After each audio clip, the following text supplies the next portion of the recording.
levantar alguns pontos desta fala, levantar algumas coisas que estão diretamente relacionadas com isso. A primeira delas, é que ter filhos dá muito trabalho e é muito difícil. Não é mentira. Talvez a coisa mais fácil e mais simples é gerar um filho.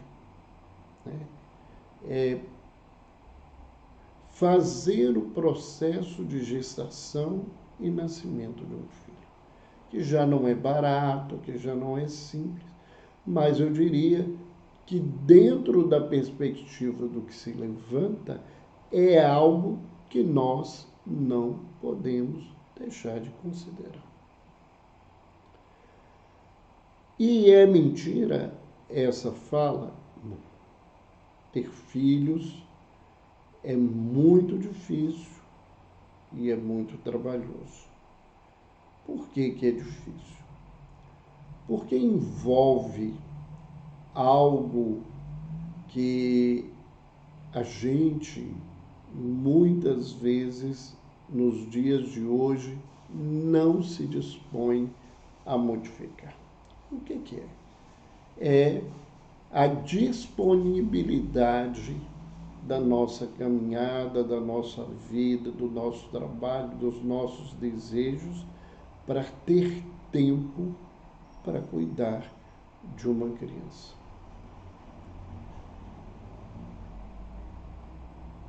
Há um trabalho que foi publicado um tempo atrás, uma pesquisa populacional de diversos países, que questionava sobre o tempo utilizado pelos casais para realmente estarem com os filhos.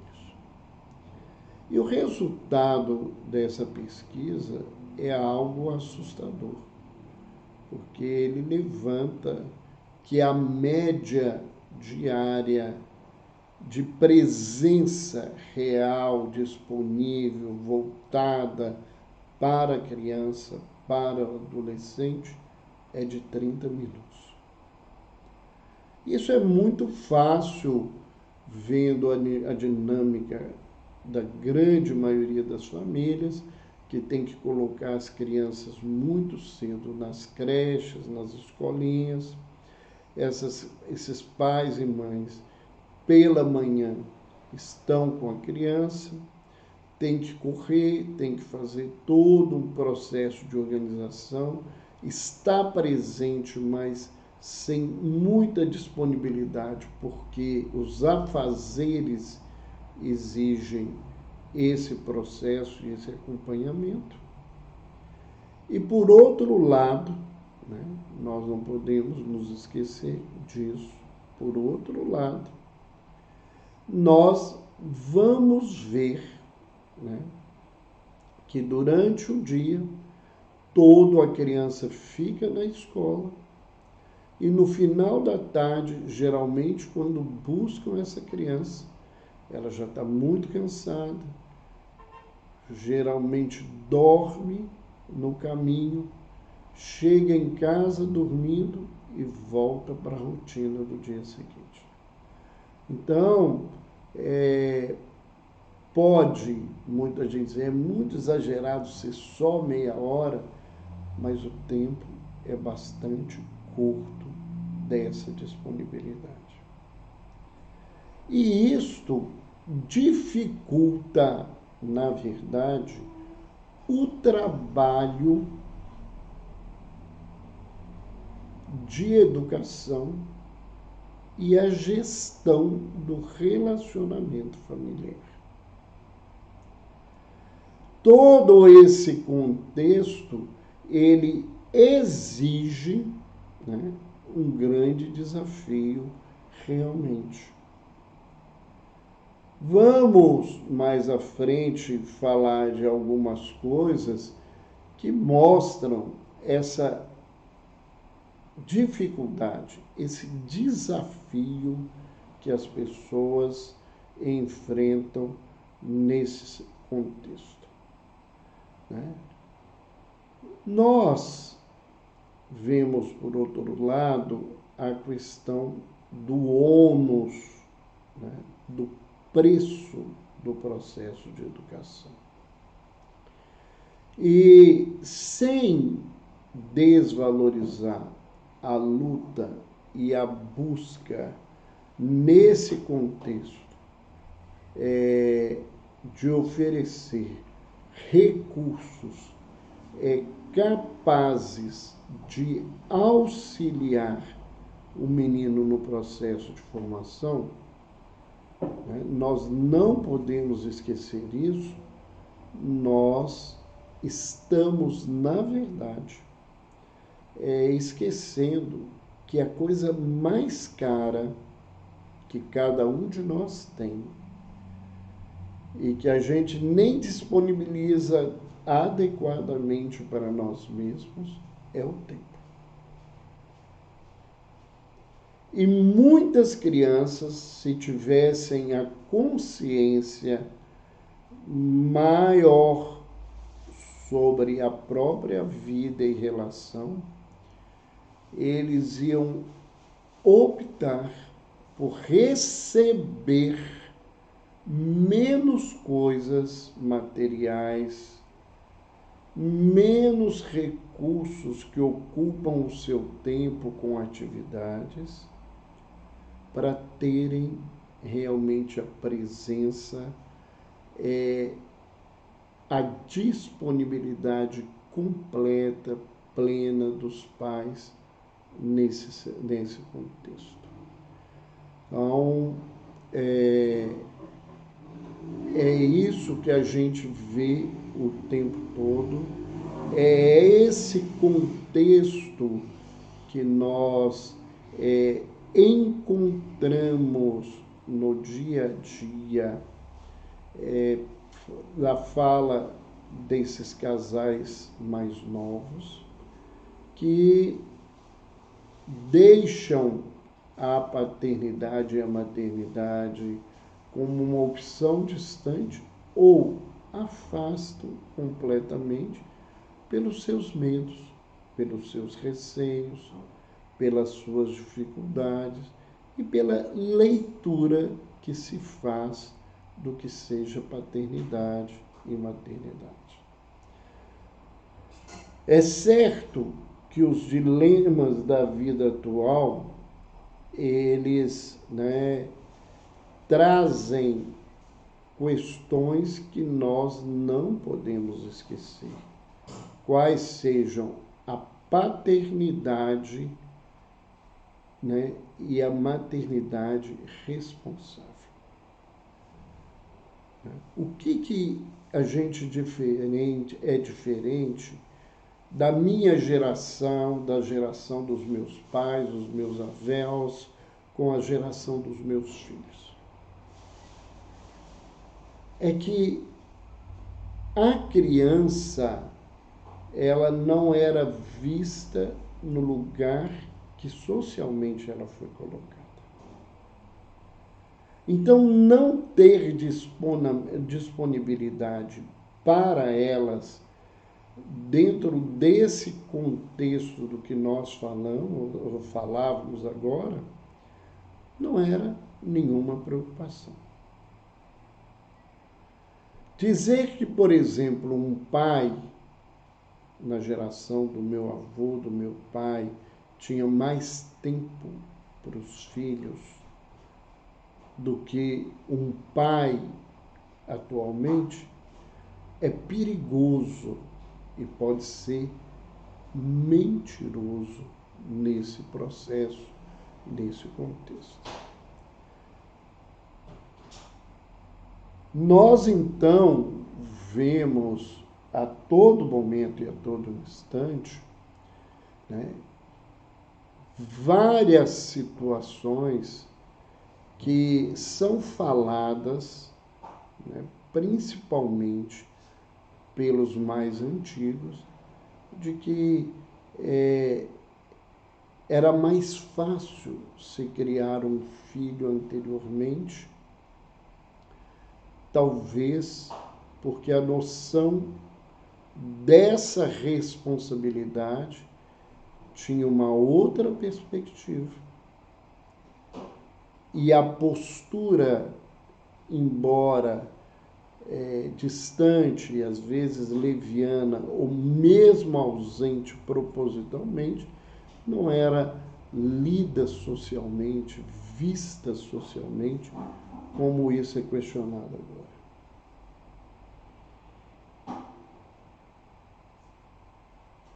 Nós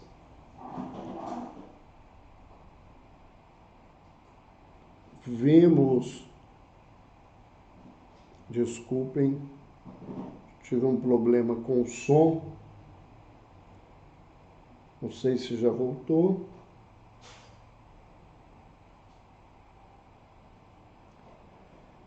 Então vamos voltar lá. Nós então vemos esse dilema hoje, onde os pais são cobrados de presença, aonde a estrutura familiar é diferente, aonde as mulheres se posicionam, cobram presença, participação, dividir essas responsabilidades, pelo menos de alguma forma mais adequada. Isto, né, faz com que a angústia desses homens seja diferente da vivência dos anteriores, e essa exigência, né, ela causa um desconforto emocional para muitos e exige de outros que aceitam o convite da responsabilidade de dividirem ou disponibilizarem o seu tempo e as suas atividades para o cuidado com os filhos, o que ainda é muito difícil na nossa sociedade. Até porque a visão do papel da mãe e da responsabilidade da mãe vem mudando, mas está muito impregnado das questões machistas da nossa sociedade. O que isso, né, essas dores, elas vão se somando. E a essas dores, né, da entrada de uma estrutura familiar diferente, onde a figura masculina tem que agir diferentemente do que acontecia antes, é acrescida de um fato real. A chamada geração Z, que seria a geração que vem a partir dos anos 90, né, e que hoje está aí com aproximadamente 30 e poucos anos, né? Hora que eles começam a pensar na maternidade e na paternidade muitas vezes, ela se caracteriza por muitos recursos positivos, que nós vamos falar também sobre eles, mas por uma fragilidade muito grande. Por que essa fragilidade? Porque a geração anterior acabou oferecendo uma condição para essa geração de direitos, de participação, de presença, onde muitos, principalmente a classe média e a classe média alta, essas jovens e esses jovens não tiveram que assumir muitas vezes a própria responsabilidade do custeio das suas coisas, dos seus prazeres, dos seus feitos. E nesse contexto, né, como eu não fui exercitado na responsabilidade, quando a responsabilidade chega a mim, eu me mostro inseguro diante do que eu tenho que realizar. Então, essa fragilidade, que não é uma coisa só dos homens, mas é também das mulheres dessa geração, né?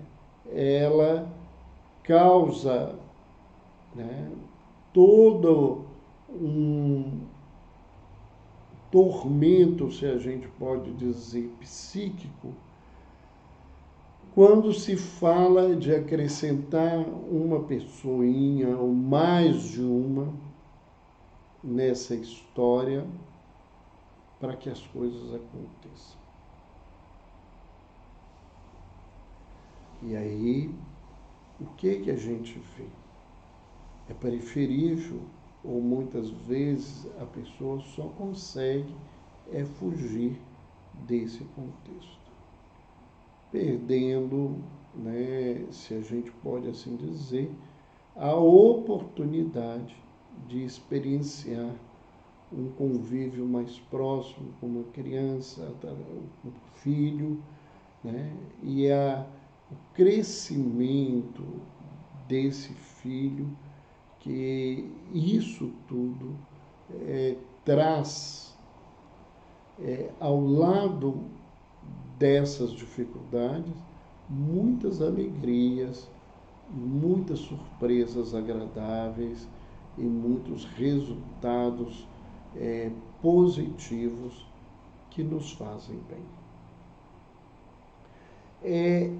Essa mudança social, né, nós não vamos falar que é só uma mudança da estrutura familiar, nós estamos, né, essa geração, ela é demarcada por uma diversidade imensa, né, uma diversidade que muita gente ainda luta para reduzir, como, por exemplo, na questão do gênero, né, que acha que toda essa gama de diversidade é uma baboseira, é uma criação ou do demônio, é uma criação de uma ideologia.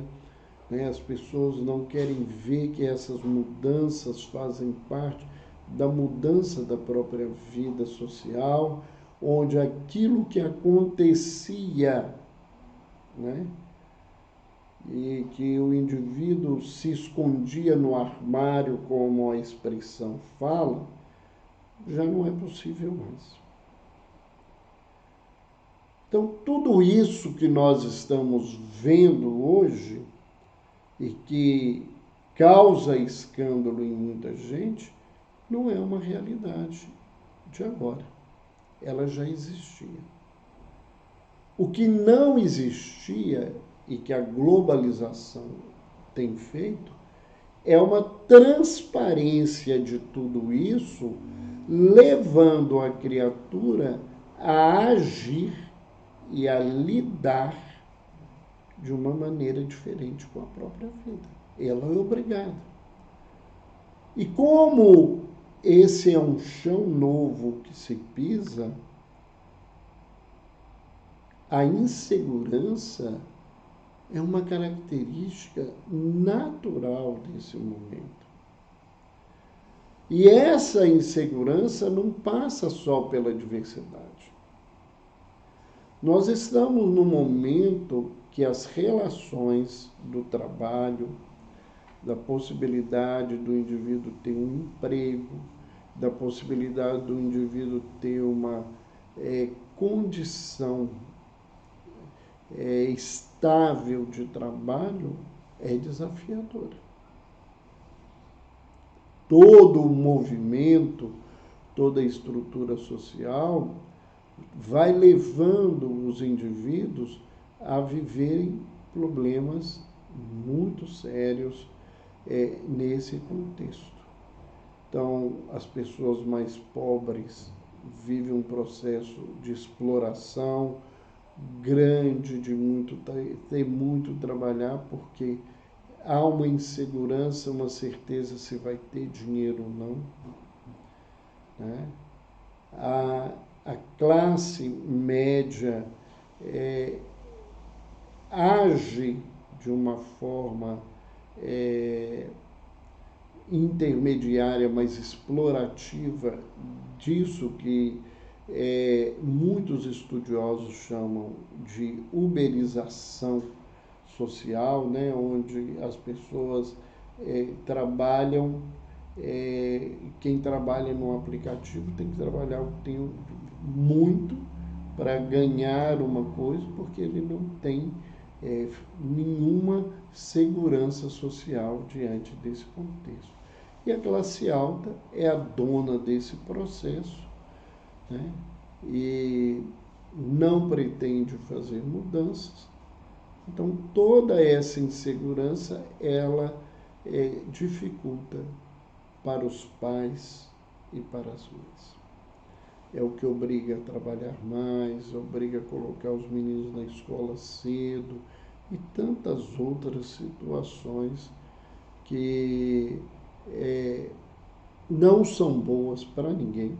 Nós não podemos falar nada disso, que a gente esteja só, né, voltado, que é para um ou dois, não, é para todo mundo. O social estando nessa insegurança, a vida social é um processo de insegurança, é uma bomba que pode explodir a todo momento, a todo instante. E nós temos, basicamente, nesse processo de dores, a questão do próprio papel da paternidade e da maternidade, que envolve ser educador, ser referência, ser autoridade,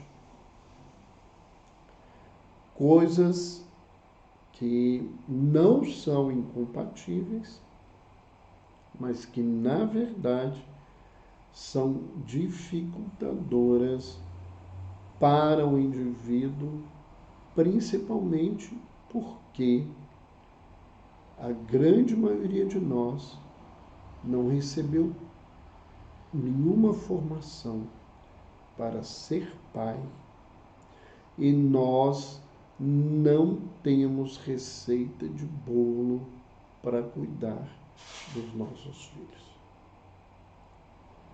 Então, a educação, ela se torna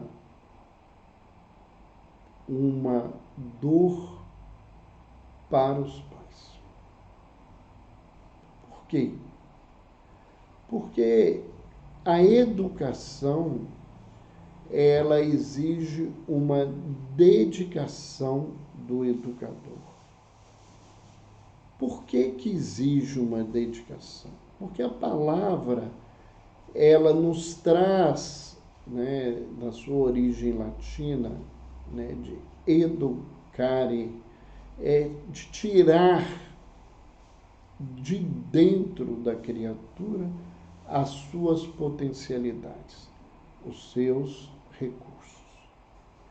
E para que eu possa tirar de uma mina as pedras preciosas,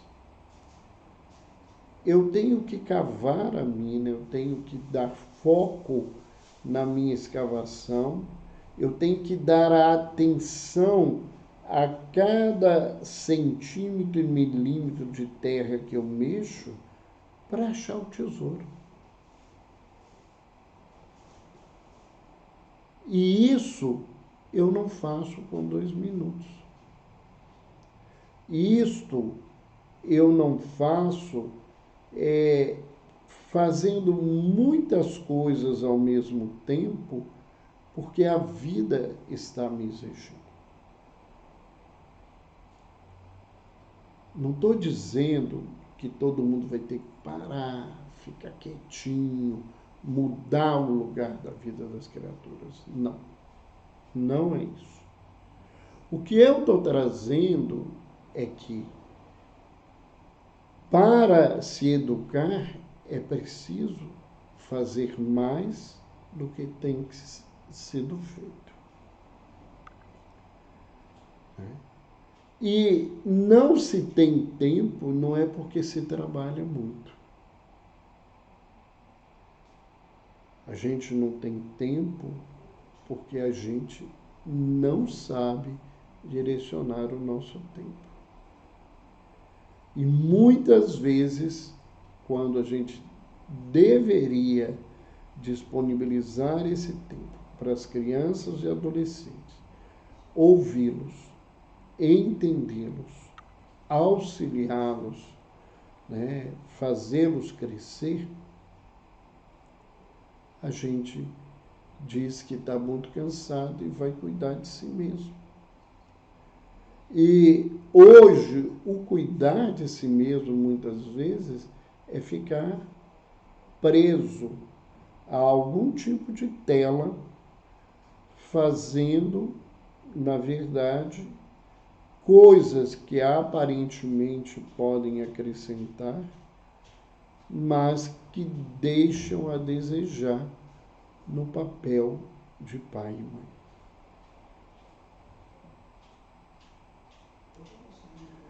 Nesse processo de educação, a gente tem que ter clareza, né, de que sem disponibilizar um tempo de observação, eu não conheço o filho. E não conhecendo o filho, eu não posso ajudá-lo a se descobrir.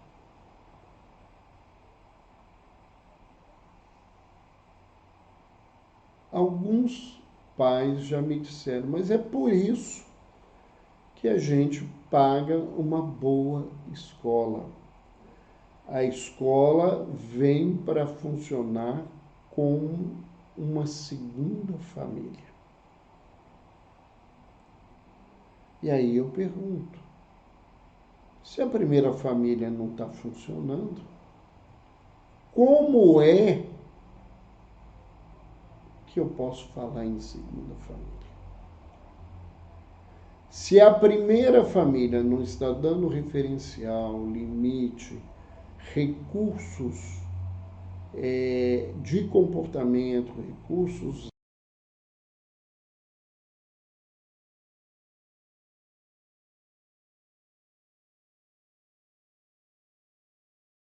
essa criança e esse adolescente chegue à escola numa condição adequada para conviver com aquela estrutura. Depois, a escola tem como papel primordial a formação intelectual da criança. Quem tem a responsabilidade da educação do jovem, do adolescente e da criança são os pais. É a estrutura familiar. Então, não tem como fugir desse contexto.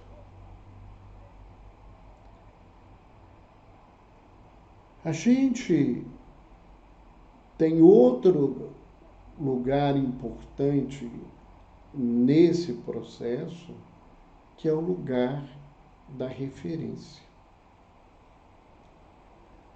Pais e mães são referência para os seus filhos. Independente do nível de inteligência, independente de um contexto de transtorno mental da criança e do jovem, ele vai ter como referência primordial a figura da mãe e do pai. Olha, referência pode ser positivo ou negativo. Tem gente que é referência de coisa muito ruim. A estrutura política do nosso país é uma referência de corrupção. Nós sabemos disso. Não se precisa caminhar com conhecimento profundo de política, não precisa se ter visão ideológica extremista de A ou B. Nós temos a corrupção como uma referência do nosso país. Tão grande que lá fora, as pessoas que a gente conhece, que são muito ligadas a nós, que moram lá fora, que são brasileiros ou que são estrangeiros e que convivem com a gente há muitos anos, eles têm essa visão a partir de todas as informações que têm. Então, referência não é uma coisa só positiva. Então, se pai e mãe mente, pai e mãe têm posturas levianas ou posturas não éticas, eles vão ser referentes desse tipo de situação para o filho, para a filha. Um pai e uma mãe que mente ensina para um filho a ser mentiroso, mesmo que eu diga que mentira é feio e que não deveria acontecer. Porque na referência, muito mais do que a fala, tem valor o exemplo.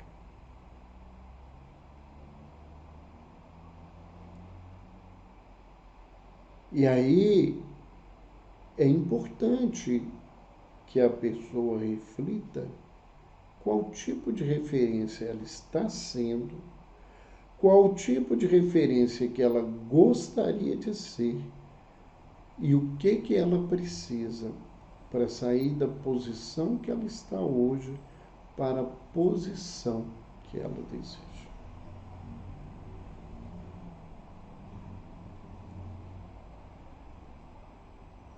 Eu vejo pais que realmente têm posturas e que chegam até os filhos, posturas levianas de conduta, quererem cobrar dos filhos uma postura diferente e não conseguirem, porque os filhos não conseguem conviver com aquela situação e eles observam que não é assim, então eles fazem o que os pais fazem e não o que os pais dizem.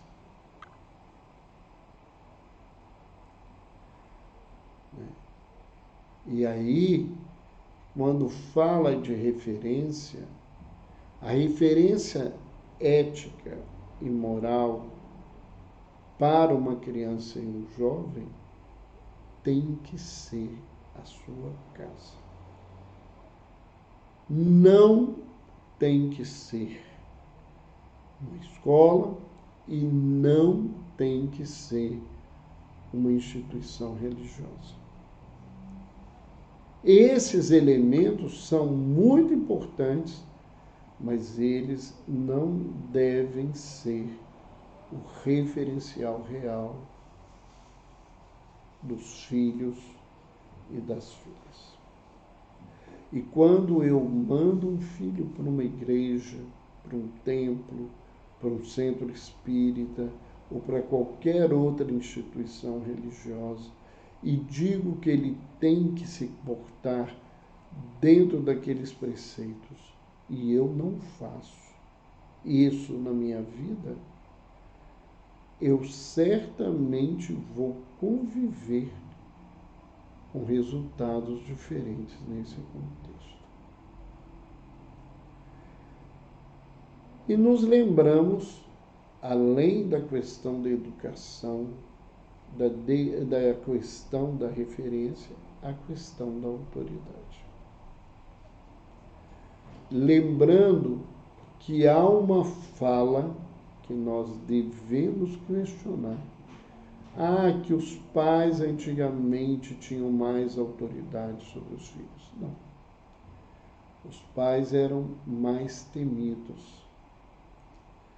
E quem entende de pedagogia, quem entende de ensinamento no campo da educação, sabe que o que educa é afeto.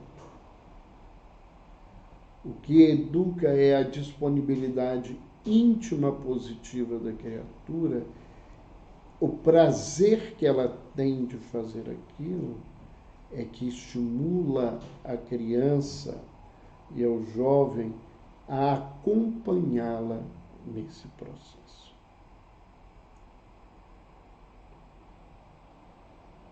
E nós, infelizmente, estamos numa sociedade que, diante de tantos questionamentos para uma melhoria social, nós não temos um espaço real para conviver com autoridades verdadeiras, até porque a transparência das informações não nos deixam acreditar durante muito tempo que alguém seja bom e honesto se ela não tiver realmente a bondade e a honestidade na caminhada e no contexto da sua vida. E aí nós vamos sair um pouquinho dessas dores para falar de algumas coisas positivas. Quais são as esperanças que eu vejo para a paternidade e a maternidade no século XXI?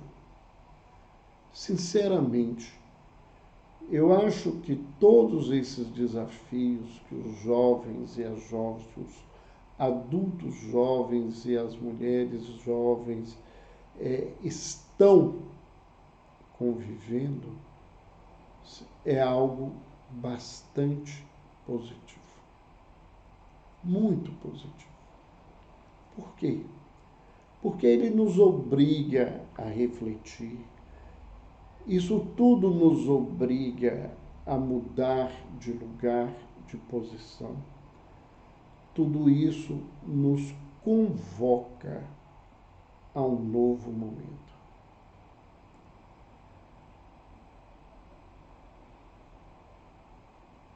Na geração dos meus pais, eram raros os homens que sabiam trocar uma fralda e me dar um filho. Era uma minoria.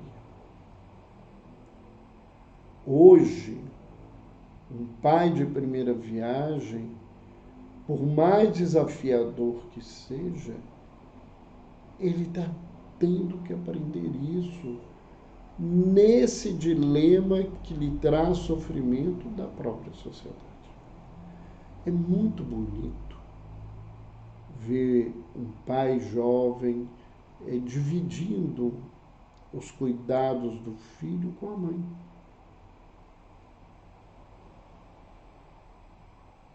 Eu vejo isso com alegria. Eu vejo isso com a certeza que essas mudanças têm que acontecer. Há uma expressão falada atualmente assim: nós estamos grávidos.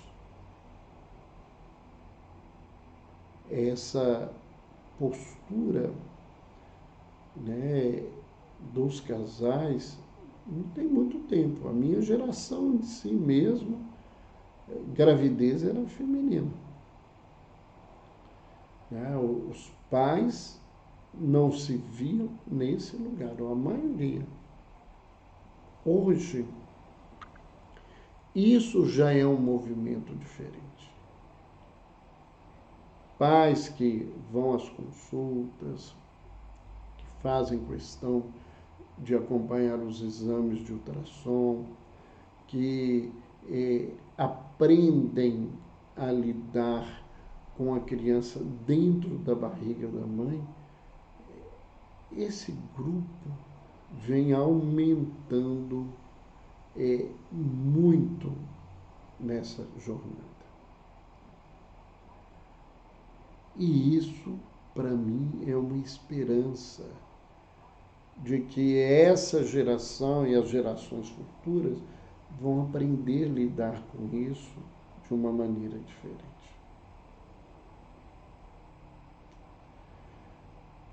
Alguém poderia me perguntar, mas nós vamos conviver com uma coisa cada vez mais complexa, porque está diminuindo o número de crianças e aumentando o número de velhos.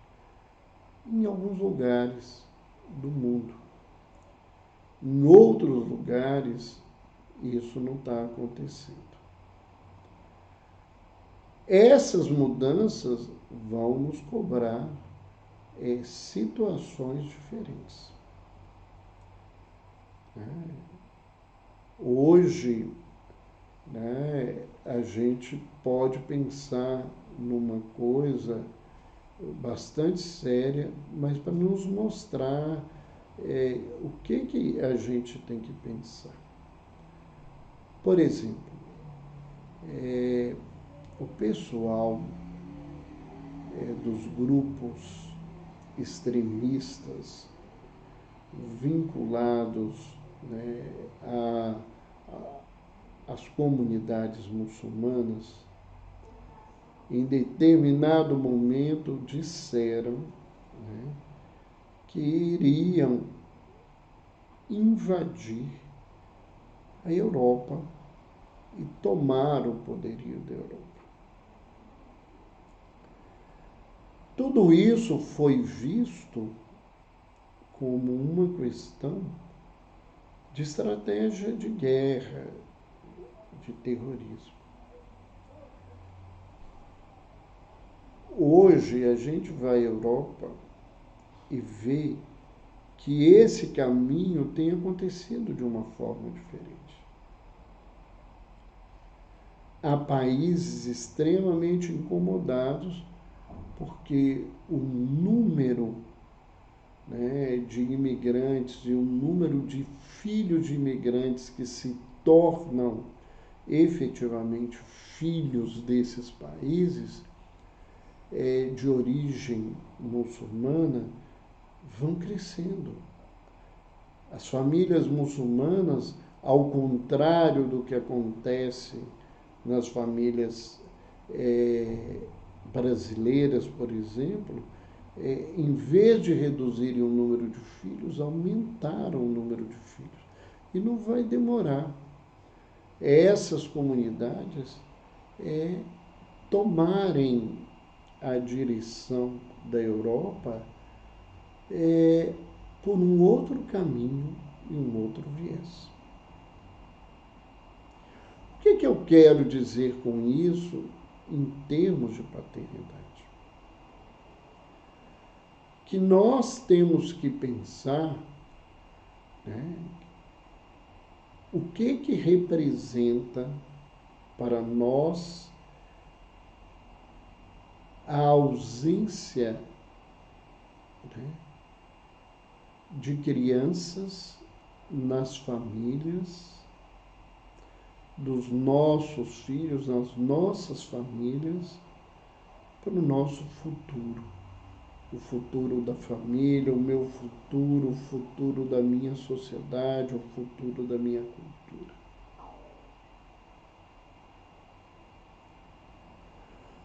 O problema da previdência social no mundo não é só um problema de mau gerenciamento ou um problema de corrupção. É também um problema da redução de filhos, e com isso, quando você chega à idade de aposentar, tem faltado gente para trabalhar e pagar a contribuição social que seria usada para te pagar a sua aposentadoria.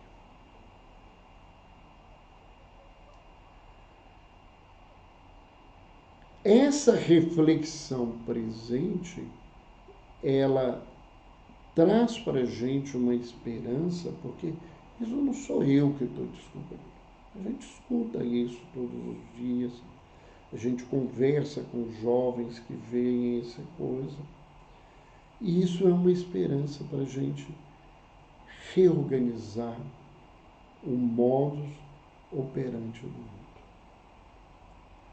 Como nós estamos reestruturando a família, buscando ter mais respeito com outras formas de estrutura de família que não são anormais, elas são diferentes. A gente precisa entender isso, né? Essa leitura de certo e errado que tanto se cobra na nossa sociedade, ela tem feito muito mais mal do ponto de vista psíquico do que bem para a saúde mental das pessoas. Por quê? Porque, na verdade, o certo e errado mudou na história culturalmente, na maior parte dos momentos da história. Talvez o único referencial que não mude é o referencial, né, que, como cristão, a gente conhece, mas que está presente no sagrado na história da humanidade. É que fazer ao outro aquilo que eu gostaria que o outro me fizesse. Uma sociedade ética é essa sociedade, onde os direitos, os deveres, as ações e as reações, elas têm que serem justas. Elas têm que... eu não posso ter dois pesos e duas medidas. Eu posso avançar o sinal de trânsito, mas o outro não pode. Eu posso até ser preso, beber e dirigir, mas se isso acontece como um acidente para a minha família do outro, o outro está errado e eu me escondi do meu próprio erro. Então, esse modus operandi de transformação e essas reflexões me trazem muita esperança. É acreditando nisso que eu preparei a jornada na arte de acolher. Para ajudar pais que estão vivendo esse desafio, para ajudar pais que estão descobrindo o quanto que é desafiante educar filhos, para ajudar pais que têm que lidar com a dor e o sofrimento, principalmente no campo psíquico de jovens que querem morrer, que não têm esperança com a vida, que se automutilam, que tentam suicídios, que se perdem na droga e tantas outras situações, né? É por acreditar que existem inúmeras ferramentas e que o futuro não é tão ruim. Nós estamos vivendo um momento de transição. Uma outra esperança, né, é da possibilidade da tecnologia melhorar a disponibilidade de ter tempo para lidar e educar as crianças e os jovens. Alguém pode me dizer, mas pai e mãe estão viciados em tela igual as crianças e os jovens. Mas é aprender que isto é um lado, vamos dizer, ruim da tecnologia, não dela, mas do uso dela. Mas hoje, cada vez mais, a tecnologia nos oferece recursos para que as pessoas possam trabalhar de uma outra forma, usando mais a inteligência do que a força física, disponibilizando menos tempo com maior produtividade ao utilizar-se bem das máquinas e desses recursos, para que maior tempo possa ser usado nas relações familiares, fazendo-as mais saudáveis.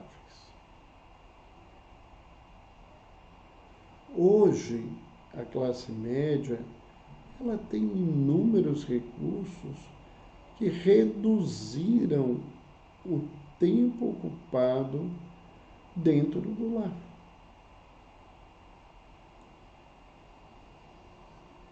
Então, você, para fazer uma comida, você para lavar uma roupa, você para fazer uma limpeza da casa, a tecnologia trouxe inúmeros recursos para que esse tempo seja menor. E esse tempo menor, vamos entender, não deveria ser usado só a meu bel prazer, mas estar presente com o meu filho. Há alguns dias atrás, né, a gente postava um vídeo de crianças buscando os pais que fugiam deles diante da televisão, do computador, né, da tela do celular. Esse tempo doado para a família, doado para a criança, doado para o jovem, pode diminuir e diminui o número de transtornos mentais, a gravidade dos quadros, reduzir o número dos episódios de surtos, de crises, facilitar, né, a postura em relação a comportamento, em relação à gentilidade, à generosidade e à honestidade das pessoas de uma maneira muito importante. E, né, nós estamos num caminho, porque é assim que acontece, nós estamos saindo de um lugar de uma fé dogmática que não aceita questionamentos, que determina regras muitas vezes nem cumpridas pelos seus líderes, que fala coisas sem uma racionalidade, que tem levado muita gente à descrença, ao afastamento religioso. Isso que as pessoas podem ver como negativo ou simplesmente como negativo, eu consigo ver como uma peneira que vai levar essas pessoas a crenças mais reais e justas do ponto de vista ético-moral. E eu tenho um filho que ele trabalha com marketing e ele às vezes questiona as posturas dos movimentos religiosos e a fala dele tem todo um contexto de certeza. Jesus não está precisando de marqueteiro. Ele, enquanto liderança, enquanto figura, como ela é vista na comunidade cristã, que é a maior comunidade ocidental, ele não precisa disso. O que ele quer é que as pessoas se posicionem de maneira ética, embasada numa hierarquia onde o divino nos concita ao amor e que as relações dos homens devem ser feitas sobre bases amorosas, e essas bases amorosas vão nos levar a ser mais éticos e mais morais.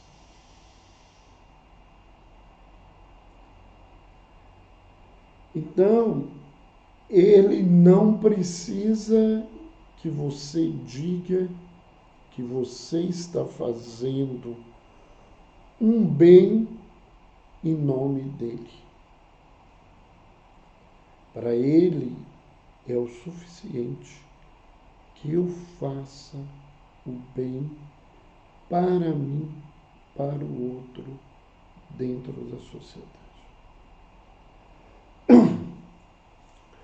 Alguém me diria, mas as pessoas estão descrendo de Deus. E eu perguntaria, será que o que as religiões estão trazendo sobre Deus a partir da referência dos seus líderes, daqueles que são seus profetas, é compatível com o que a racionalidade quer ver de Deus?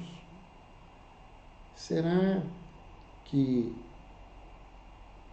eu, molestando uma criança ou um jovem enquanto religioso, estou dando recursos para que a pessoa acredite em Deus? Eu, enquanto líder religioso, que promovo guerras, que promovo brigas ideológicas, que estimulo o uso de armas, que estimulo a violência, eu estou sendo referência de um Deus de amor que meus lábios dizem? Esses jovens que eu atendo todos os dias no meu consultório e que dizem que não acreditam em Deus, eles não acreditam neste Deus. Nesse Deus dessa ação das pessoas.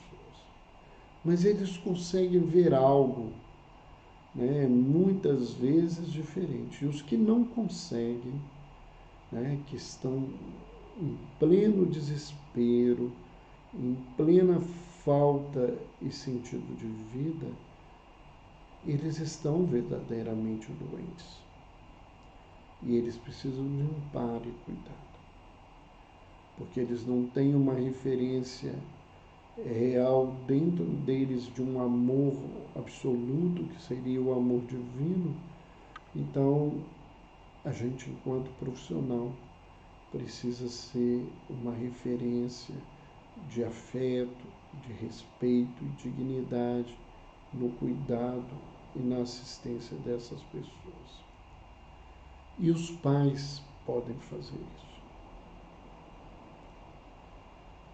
E essa geração, a partir do momento que ela cumprir com a responsabilidade da paternidade e maternidade, elas vão ser referências extremamente positivas na vida das crianças e dos jovens. Mas se eu estou ausente, se eu sou a referência do vício, eu sou a referência da indolência, da desonestidade, as coisas se complicam. Mas eu acredito nessa mudança. Eu não vejo tudo isso de uma maneira ruim. Eu creio que eu aprendo isso com a natureza, que a tempestade vem, joga tudo aparentemente fora do lugar.